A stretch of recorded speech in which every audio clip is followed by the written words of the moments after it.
दोस्तों, आज की कहानी है बहू मेरे बेटे की चीजों को मत छुआ करो। दोस्तों, कहानी शुरू करने से पहले अगर आपने चैनल को सब्सक्राइब नहीं किया हो तो कर लीजिए ताकि आपके पास हो सके हर नया वीडियो।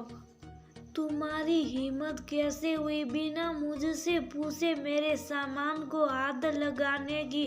पत्नी हो, पत्नी की तरह रहो, मालकिन बनने की कोशिश मत करो। मेहनत करके कमाता हूँ मेरे जैसे, और मेरा सामान मुझसे बिना पूछे कोई हाथ लगाए मुझे बिल्कुल अच्छा नहीं लगता, चाहे वो बीवी ही क्यों ना हो। मानता हूँ मेरी पत्नी हो, इस घर की बहू हो, पर जो तुम्हें जगह दी गई है उसी में सीमित रहो। अपनी सीमा फैलाने की कोशिश मत करो। नरेंद्र अपनी पत्नी सुधा से कहता है। सुधा बोली, मैं आपके सामान को चेक नहीं कर रही थी, बस आपका फोन बज रहा था तो मैंने देख लिया कि कौन बार बार फोन कर रहा है। मेरी और कोई मंशा नहीं थी।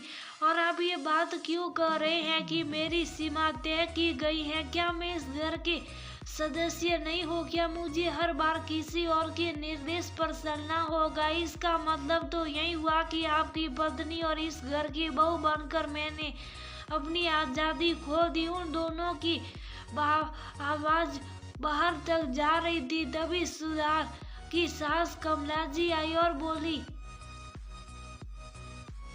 बहू कोई अपने पति से इतनी ऊंची आवाज में बात करता है क्या? विदा होने समय तुम्हारे माँ बाप ने तुम्हें सिखाया नहीं था कि ससुराल में किस तरह से बात की जाती है? बाहर तक आवाज आ रही है। तुम्हारे ससुर जी सुनेंगे तो क्या कहेंगे? और किस बात पर तुम दोनों इतना बहस कर रहे हो? सुधा कुछ कहती उससे पहले नरेंद्र बोला, माँ इसके माँ बाप ने इसे क्या सिखाया? मुझे अब जानकर भी कोई फायदा नहीं, पर आप इसे बता दो मेरी चीजों को बिना मुझसे पूछे हाथ ना लगाया करे। मुझे नहीं मालूम था कि मैं बीवी नहीं जासूस ला रहा हूँ। इतना क्या करना, अपना फोन और बटुआ लेकर निकल गया।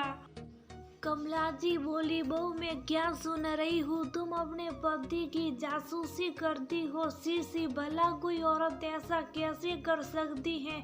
सुधा आंखों में आंसू लिए बोली, मम्मी जी आप भी तो एक औरत है, फिर आप मेरे बारे में ऐसा कैसे बोल सकती हैं? मैं उनकी कोई जासूसी नहीं कर रही थी, और अगर कुछ छुपाने लायक है ही नहीं तो फिर क्यों आपका बेटा अपना फोन और बटुआ छुपा कर रखता है? क्या उनकी चीजों पर मेरा कोई अधिकार नहीं? और क्या इस घर में मेरी सीमा तय की गई है? सुधा की शादी को 2 साल हो गया। नरेंद्र अभी परिवार बढ़ाना नहीं चाहता था, जिसके लिए भी हर बार सुधा को जिम्मेदार ठहराया जाता था। कुछ समय से नरेंद्र अपनी चीजों को सुधा को हाथ नहीं लगाने देता।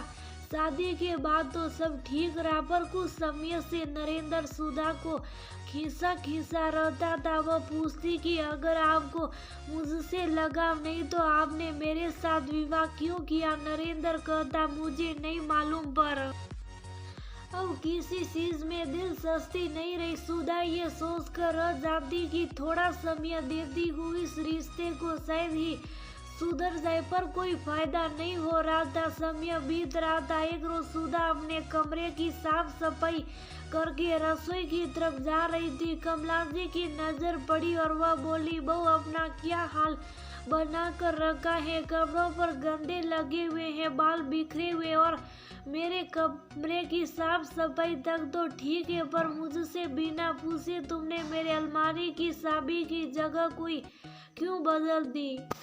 सुधा बोली, मम्मी जी वो साफ सफाई के समय गलती से दूसरी तरफ रख दी होगी, और ये मेरे कपड़े तो साफ सफाई में गंदे हो गए हैं। कमला जी बोली, औरत पति के दिल तक बस साफ सफाई और पकवान से नहीं उतरती है, अपने आप को भी उस लायक बनाना पड़ता है। अब देखो तुम्हें देखकर जब मुझे नहीं अच्छा लग रहा है तो तुम्हारे पति को क्या अच्छा लगेगा? फिर तुम कहती हो वह हमसे तुमसे दूर दूर रहता है, तो गलती तो तुम्हारी ही हुई। सुधा बोली, मम्मी जी मुझे तो समझ नहीं आ रहा कि इस घर में आखिर मेरी जगह क्या है। जब खुद पर समय देती हूँ तो आप कहती है मैं बहू का फर्ज नहीं निभाती। जब बहू का फर्ज निभाती हूँ तो मेरा पति मुझसे दूर रहता है। अब उसके लिए भी मुझे ही जिम्मेदार ठहराया जाता है। ये सवाल कभी पुरुष से क्यों नहीं पूछा जाता है? और इस घर में कोई मुझे बताएगा कि आखिर मेरी जगह और सीमा क्या है?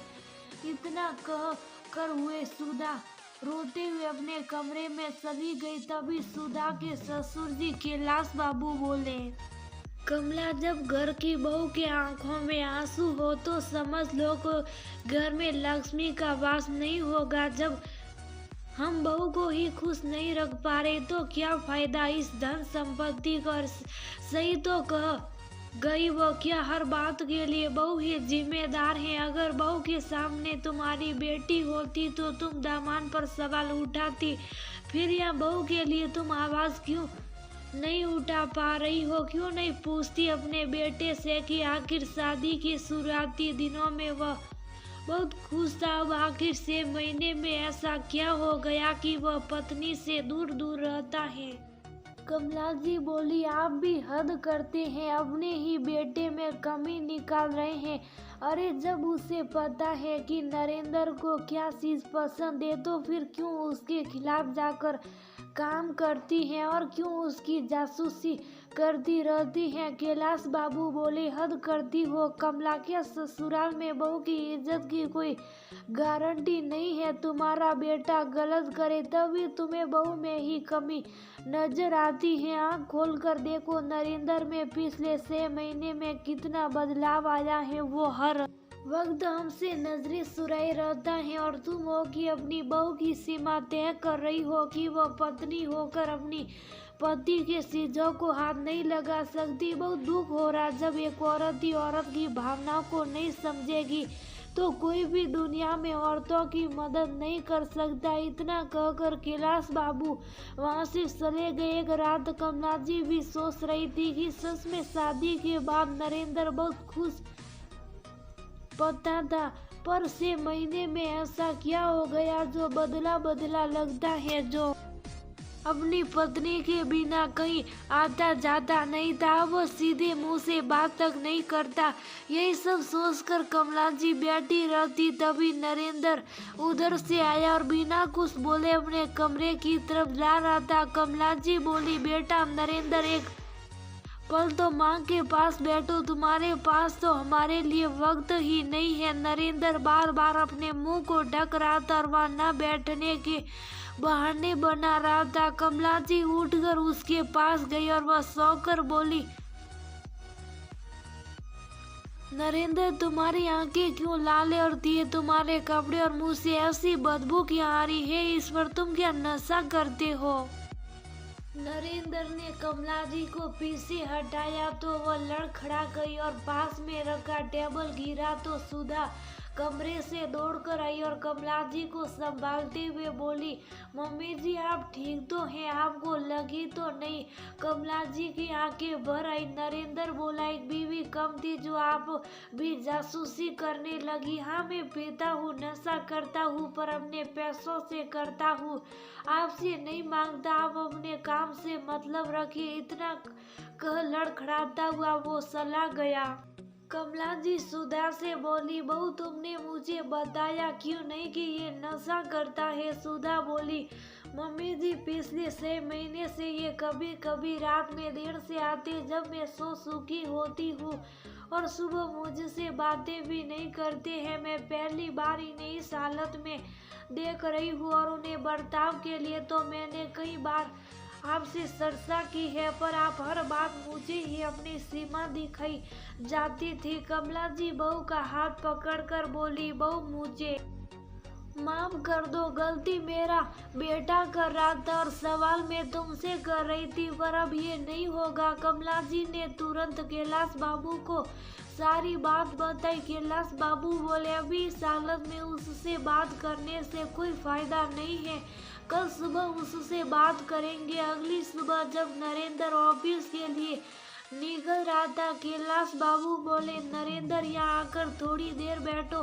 नरेंद्र बोला, पापा मैं ऑफिस के लिए लेट हो जाऊंगा। कैलाश बाबू बोले, देर तो पहले ही हो चुकी है और बहुत कुछ बिगड़ चुका है। अगर नौकरी में थोड़ी देर से पहुंचेंगे तो कुछ बिगड़ नहीं जाएगा। नरेंद्र चुपचाप आकर बैठ गया। पिता ने अपने तरीके से उसे समझाया, उसकी परेशानी पूछी। बेटे ने भी खुलकर बताया कि मैं साकर भी इस नशे से पीछा नहीं छुड़ा पा रहा हूँ। पिता ने हौसला दिया और पूरे घर ने मिलकर नरेंद्र को उस नशे से दूर करने की कोशिश की और धीरे धीरे नरेंद्र भी अपनी कोशिश में लगा। राजेश का अच्छा नतीजा बहुत जल्दी ही देखने को मिला। कमलाजी और नरेंद्र दोनों को अपनी भूल का एहसास हुआ कि गलत ना होते हुए भी सबने सुधा पर उंगली उठाई और उसे ही उसकी सीमा बताई। जबकि औरत अपने पति और परिवार के लिए हर सीमा लांघ जाती है, फिर सुधा को हर बात पर क्यों रोका जाता था। ये सब सोचकर नरेंद्र ने अपनी पत्नी से अपने पुराने बर्ताव के लिए माफी मांगी और आगे अपने रिश्ते को एक और मौका देने की दोनों ने कोशिश की।